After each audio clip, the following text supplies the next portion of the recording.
Autour des jeunes. Les sujets qui auront obtenu le carton meilleur jeune de la race participeront à la désignation. Nous sommes avec Monsieur Gourmanel, premier adjoint de Montclar de Quercy et trésorier de la Fédération départementale de chasse. Monsieur Gourmanel, comment vous avez réussi cet exploit de récupérer la canine du Tarn-et-Garonne ? Merci François de me permettre de m'exprimer. Mais écoute, c'est vraiment simple, puisqu'en tant que trésorier de la Fédération départementale des chasseurs, je côtoie le monde, le monde de la chasse et en particulier les représentants canins qui s'occupent sur Montauban, en l'occurrence son président, Monsieur Étienne Goulard, ainsi que le trésorier, Monsieur Jean-Pierre Marie et Monsieur Alain, dont aussi qui fait partie de cette équipe. Alors, en discutant, tout simplement, je leur ai dit que on a parlé de la dernière exposition qu'il y avait à Montauban au marché-gare. Et en discutant, je leur ai dit, mais nous, à Montclar, on a un site extraordinaire, une base de loisirs avec 50 hectares, des installations importantes. Et je pense qu'on pourrait vous pourriez peut-être voir s'il n'est pas possible de faire venir cette 35e édition d'exposition canine à Montclar. Voilà, à la suite de ça, donc je les ai convoqués, nous sommes venus ici sur la base de loisirs, ils ont été fortement étonnés de voir nos installations, des hangars couverts, des grandes salles, un espace avec une carrière éventuellement pour les chevaux, donc ça fait tilt et on est tombé d'accord sur la date du 4 mai, juste après la foire du cheval qui était le 26 et le 27. Ils avaient choisi cette date, donc c'était pas possible, et je leur ai proposé le 4 mai.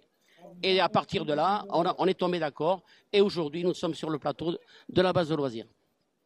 Très bien, et vous venez de le dire, la semaine dernière la fête du cheval, cette semaine la canine. Pourquoi autant d'animations sur Montclar ? Ben, c'est tout à fait simple. Il est vrai que depuis des années, je pense à notre prédécesseur, M. Roger Rignac, qui avait fortement travaillé ici sur le lac, autour du lac. Il a fait cette fameuse carrière pour les chevaux. Il a bâti le hangar. Ensuite, nous, par la suite, on a continué les travaux qu'il avait engagés. Et il se trouve que nous avons un site extraordinaire du fait que nous avons des installations importantes et qui peut recevoir effectivement beaucoup de manifestations, et on est en train de creuser là-dedans parce que je pense qu'on peut faire beaucoup d'autres choses sur notre base de loisirs et en particulier sur l'esplanade du lac avec tous les bâtiments et l'espace que nous avons à notre disposition. C'est la première édition de la canine qui se passe à Montclar. Est-ce qu'on peut espérer la même fidélité que pour la fête du cheval et un retour les années suivantes ? François, c'est très bien de me poser cette question. Puisque aujourd'hui, bien sûr, je suis présent depuis ce matin sur la base. Je donne un coup de main parce que ça me fait plaisir. C'est un peu mon domaine aussi. Et j'ai discuté avec le président Étienne Goulard qui m'a dit, je pense, Robert, que certainement, nous allons rééditer cette chose-là l'année prochaine. Je vais en parler à mon conseil d'administration et avec vous, avec la municipalité. Donc, je pense que c'est en bonne voie. Donc voilà, une manifestation de plus qui sera probablement régulière sur Montclar. C'est bien pour Montclar, c'est bien pour la commune. Merci Monsieur Gourmanel. La coupe de première est offerte par le président du conseil général, Monsieur Baillet. Donc nous sommes avec le président de Fun Educ Agility, un club de sport agility. C'est quoi ce sport ? Vous pouvez nous expliquer un petit peu ? L'agility, c'est en fait le but, c'est de sauter des obstacles. C'est un peu la même chose que le saut à cheval, sauf que là, on le pratique avec des chiens. Il y a une série de 22 obstacles sur un parcours et il faut sauter des haies, passer par-dessus des murs, passer à travers des roues et dans des tunnels. D'accord. Et votre club, vous m'avez dit, est tout récent. C'est venu comment de la construction de ce club et vous êtes basé où ? Mais alors, en fait, on est plusieurs personnes à pratiquer de l'agility sur Toulouse. Et habitant sur Montauban, on s'est dit que ce serait quand même mieux d'avoir un club le plus près de chez nous. Et comme il n'y en avait pas, on a décidé de créer le nôtre. Et du coup, la mairie d'Escatanas nous a prêté un terrain et on s'est installé là-bas.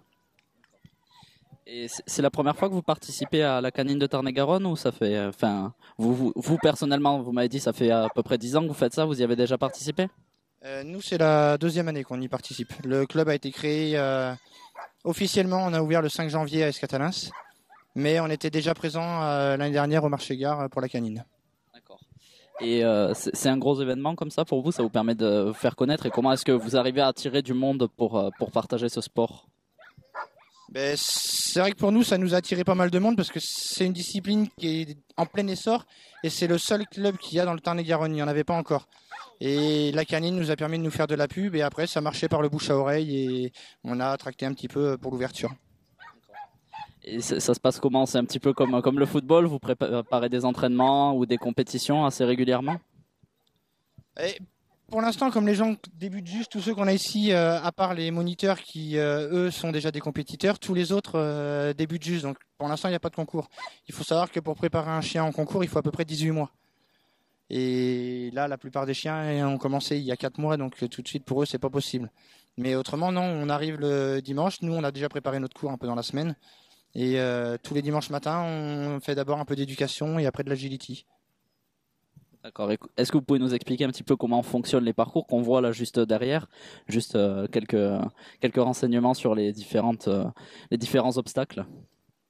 Alors là, au départ, vous avez tout ce qui est les obstacles de saut, donc les haies. Il y a un saut en longueur, bon là il n'est pas monté parce qu'ils n'en ont pas besoin. Après, vous avez un pneu où le chien doit passer dans le centre. Là-bas, il y a un tunnel. La palissade. Et une balançoire. Après, il existe d'autres obstacles, mais qui étaient trop volumineux pour qu'on puisse les amener ici à la passerelle.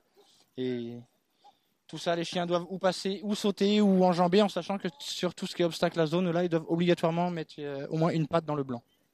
D'accord. Et là, on voit un chien qui est en train de faire le parcours. Comment est-ce que vous comptabilisez les points et vous connaissez le résultat? Est-ce qu'il y a des compétitions interniveaux, c'est-à-dire est-ce que chacun reste dans sa catégorie, comme vous m'avez dit tout à l'heure, il y a 4 catégories, ou est-ce que vous pouvez avoir des mélanges de chiens? Et dans ce cas-là, vous adaptez les obstacles. Alors là, on compte les points. Là, c'est un parcours un peu spécial. Là, on a monté un spéculateur, comme c'est une démonstration. En fait, c'est plus un amusement. Là, la haie vaut 1 point. Les pneus et le tunnel, ça vaut 2 points. Et tout ce qui est obstacle à zone valent 3 points, pardon. Là, donc, on a une personne qui les comptabilise. Autrement, en concours, c'est des pénalités. Alors, vous prenez des points de pénalité si le chien fait tomber une barre, s'il passe à côté. Si un chien en concours fait 3 refus, c'est-à-dire qu'il passe 3 fois à côté de la haie sans vouloir la prendre, le chien est éliminé. Voilà. Après, que dire de plus? Là, du coup, oui, là, ils vont monter. Nous, pour les chiens, oui, si la question, c'était est-ce qu'ils peuvent sauter entre eux. Non, c'est par catégorie. Vous avez la catégorie A pour les petits chiens, type Jack Russell. Après, vous avez les catégories B et D qui sont à la même hauteur, intermédiaire pour tout ce qui est Shetland pour les B, Shetland et chiens de type moyen, et tout ce qui est Molosse. Après, pour les grands chiens, c'est en C. Le chien saute à 60 cm de haut. D'accord. Et ils sont vraiment, chaque épreuve est faite par catégorie. On ne peut pas mélanger les chiens sur un parcours. D'accord. Et mis à part à la canine qui maintenant se passe à Montclar, d'après ce que j'ai compris, où est-ce qu'on peut vous voir? Alors, nous, pour l'instant, on est tous les dimanches matins à Escatalins pour les entraînements, de 10h à midi, 1h, suivant le monde qu'on a. Et autrement, là, pour l'instant, la seule chose, c'est la démonstration à la canine qu'on fait. Et l'année prochaine, on organisera notre premier concours. D'accord. Ben, merci d'avoir répondu à nos questions et bon courage pour la suite. Allez!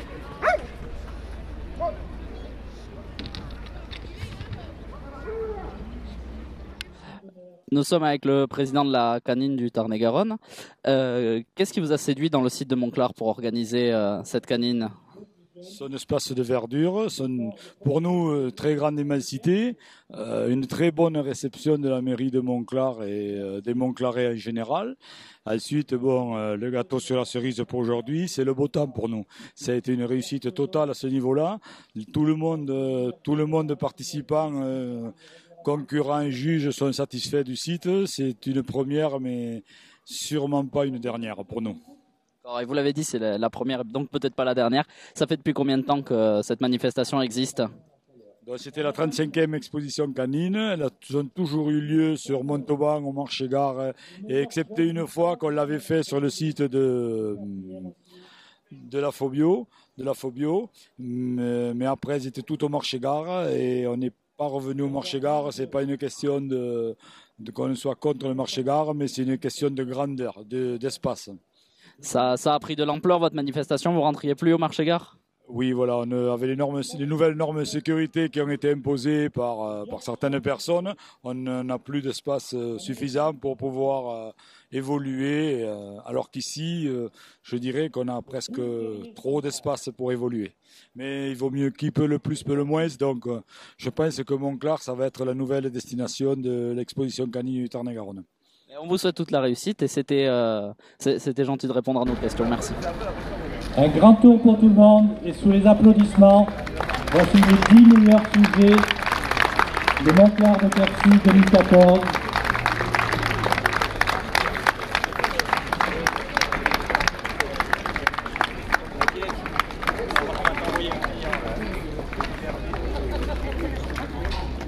Troisième, le braque allemand.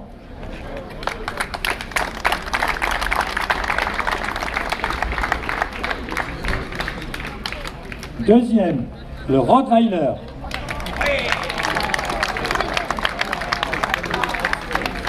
Et premier de l'exposition nationale de Montclar de Quercy 2014, le Fox Terrier. Bravo aux autres et à très bientôt. C'était de magnifiques sujets.